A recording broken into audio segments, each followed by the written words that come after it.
Hi everyone, welcome to Sanskrit Education Department. Hello students, I am Savita. In this video, we will study class 12 Flamingo book poem to an elementary school classroom in Islam, part 4, written by Stephen Spender. This is a very important poem from examiners' point of view and it is difficult also. Please pay attention. So please go through the video carefully so that you get understand the entire poem. जैसे कि मैंने इस poem के 3 video पे बना दिए हैं। ये इस पोएम का चौथा पार्ट है। तो जैसा कि पिछले वीडियो में मैंने बताया है कि इसमें पोइट ने हमारी सोसाइटी में जो सामाजिक इनइक्वलिटीज़ हैं उनके बारे में बताया है कि there is social gap in rich and poor, यानी हमारे समाज में अमीर और गरीब में एक सामाजिक गैप है और इसी सामाजिक गैप को इस पोएम के माध्यम से बताया गया है। पोइट इसमें कहते हैं कि जो झोपड़पट्टी में रहने वाले बच्चे हैं वो स्कूल तो जाते हैं, लेकिन उनके स्कूल कैसे हैं, उनका क्लासरूम कैसे है, उनका जीवन स्तर कैसा है, ये सारी बातें वो उसमें बताते हैं और उनका जीवन ऐसा क्यों है वो भी उन्होंने इस पोएम में बताया है। साथ ही साथ उन्होंने एक रेजुलेशन भी दिया है कि किस तरह से इनके जीवन को सुधारा जा सकता है। तो इन लाइन्स में पोइट हमें यही बताता है कि इनके किन प्रयासों से और किन के द्वारा इनके जीवन के स्तर को सुधारा जा सकता है, कैसे इनके जीवन में परिवर्तन लाया जा सकता है। इस वीडियो में आज हम यही पढ़ेंगे। So let's begin with the poem.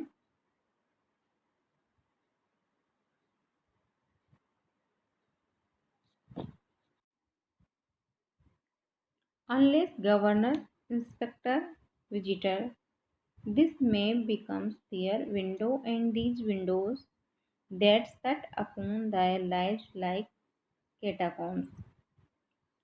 Break, oh break, open till they break the town, and show the children to green fields and make their world run azure on gold sands, and let their tongues run naked into books the white and green leaves open history there whose language is the sun.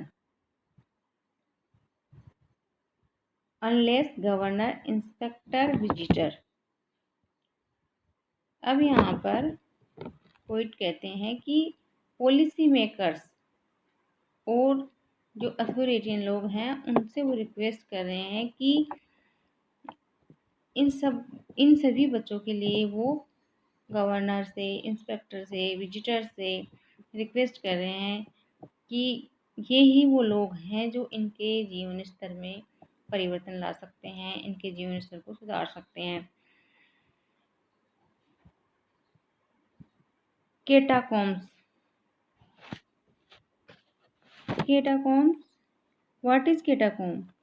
Catacombs are a long gallery.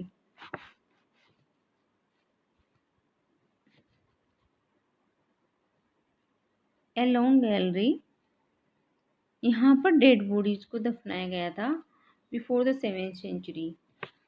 तो poet कहते हैं कि एक वो ही है जो इन बच्चों की ज़िंदगी को सुधार सकते हैं। वो लोग कौन हैं? पॉलिसी मेकर्स हैं, विजिटर्स हैं।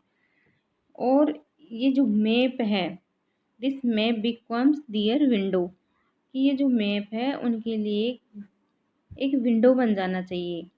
स्लम की जो विंडो इन बच्चों को डार्कनेस में भेज रही है वो उनकी ज़िंदगियों को कैटाकॉम्स बना रही है। स्लम की जो खिड़कियां हैं वो उनको डार्कनेस में भेज रही हैं और वो उनकी ज़िंदगी को कैटाकॉम्स बना रही है, बिकॉज उनको ज़िंदगी में कोई बेटर फ्यूचर की आस नहीं है। तो वो कहते हैं कि क्लासरूम की इन विंडो को बंद कर दो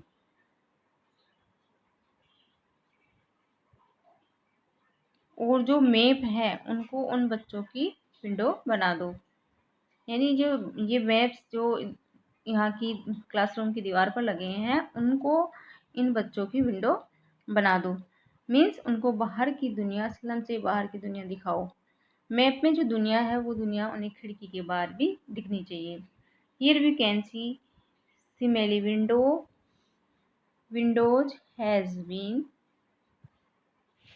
windows has been compared catacombs.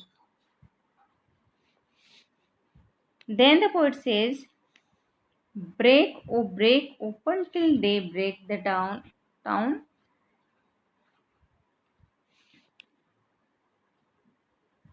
and show the children to green fields and make their world. तो पोइट कहते हैं कि ब्रेक ओ ब्रेक, तोड़ दो इन खिड़कियों को, तोड़ दो, और till they break the town, और तब तक तोड़ते रहो कि जब तक आप पूरे शहर को नहीं तोड़ देते हो। इन स्लम से रहने वाले बच्चों को हरी भरी फील्ड्स दिखाओ and show the children to green fields, हरे भरे खेत दिखाओ एंड मेक देयर वर्ल्ड, और उन्हें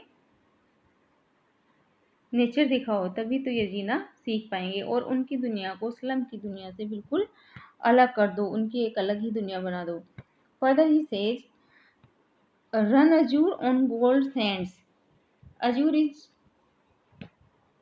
Azzur is bright blue colour and here is refer to the sky, और gold sands refer to the sandy beaches, in naked into books means run naked into books means बिना रोके टोके ये बच्चे किताब पढ़े, जब भी इनका मन करे तब ये किताब पढ़ें। यहाँ पर पोइट्री कहते हैं कि वाइट लीव्स, यहाँ पर white leaves refer to nature, so the poet says there are two ways to improve the life of slum children. First of show them nature, or then green leaves, and second books are white leaves, so he says। इसलिए वो बच्चों को खुले आसमान में समुद्र के किनारे पर ले जाओ, ऐसा कहते हैं, और फिर उन्हें सफ़ेद और हरे पत्तों वाली बुक्स दे दो जिन्हें वो खुलकर पढ़ सके। So here books the white and green leaves A metaphor.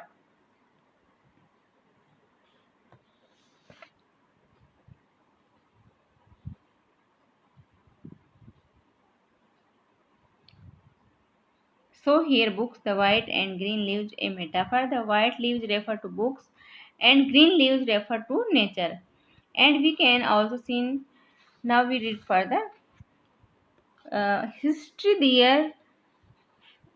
there whose language is the sun.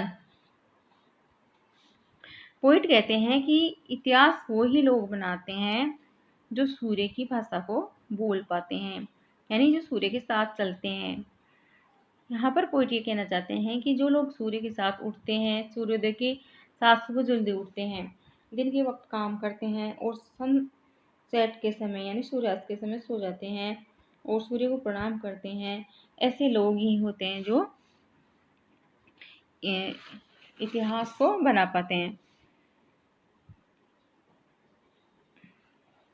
और इसी के साथ पोइट अपनी पोएम का एंड करते हैं। इसी के साथ हम भी इस पोएम को एंड करते हैं। An elementary school classroom in a slum, part 4।